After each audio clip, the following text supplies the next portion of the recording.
I mean, democracy and Islam nowadays somehow resembles the issue that I mentioned earlier. I mean, the conflict between science and religion. Now, democracy is like a scientific issue, something that is coming from the West, something which is a product of human beings, something that maybe is an alternative to religious teachings. So most of the religious reformers and thinkers are thinking about the reconciling, making a kind of compatibility between the two. So the whole issue of the conflict between science and religion now revives itself, reshapes itself in the relationship or perhaps the contrast between religion and democracy on the one hand. And on the other, of course, I mean, again, to emphasize on the differences rather than resemblance, I would say that one has to not to overlook the difference between the religious establishment in Islam and the religious establishment in Christianity. They are very different from each other. Of course, there is an Ayatollah in Rome, as you say. And of course, there are Ayatollahs in Islam everywhere in Iran and elsewhere. But nevertheless, let us not, overlook the differences between the two. There is no single person in the whole world of Islam, be it Shi'i or Sunni, who speaks for Islam, who offers you the official interpretation of Islam, whose words has got the authority that everybody has to obey, or perhaps who is infallible. Much more importantly, because, Pope ex officio is infallible. Whatever he says about religious matters is considered to be infallible. But in Islam, you don't have such a thing. You don't have such a position. You don't have such an office. Everybody is considered to be fallible, first of all. Secondly, there are so many voices all over the Islamic world. In Iran even, I mean, you have got a supreme leader who has got a political office, but he is not a religious leader per se.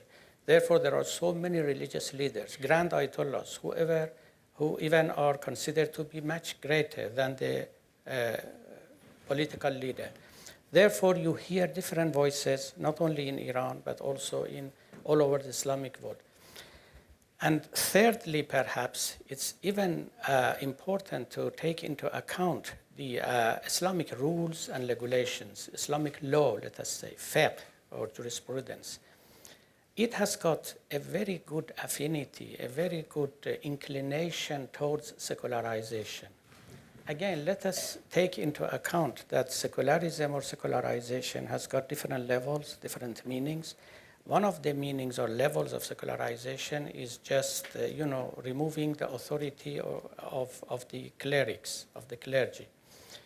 And that has been always the case in Islamic culture, and it is still the case. I mean, for your, prayers, for your worship, for your marriage, for your divorce, and so on and so forth, you do not need any clergy, any person who belongs to the cleric. You can do all this yourself. You can have your own individual prayers, worshiping. You can manage your own, divorce, your own marriage, and so on and so forth. There is actually nothing, and I claim it, absolutely there does not exist any religious practice in which you need the presence of a clerical person. There does not exist at all such a thing. So therefore, there has been, if you like, and I am not using this in a honorific, way. Maybe it's not a good thing, but anyway, it has been there. There does not exist a single religious practice in which you need the presence of a clerical person, a clergy. And this is part of the meaning of secularization or secularism, which has been already there, embedded in the teachings of Islam. There is only one single issue or one single area which is much disputed, and that is, the role of the political leadership.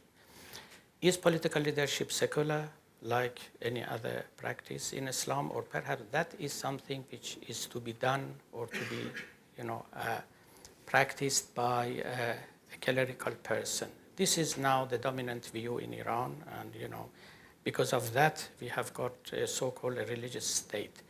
But otherwise, I mean, the rest is supposed to be secular.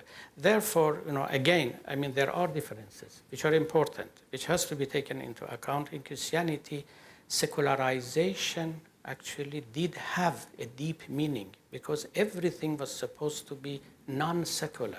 Therefore, it needed a kind of emancipation, if you like. But in the Islamic,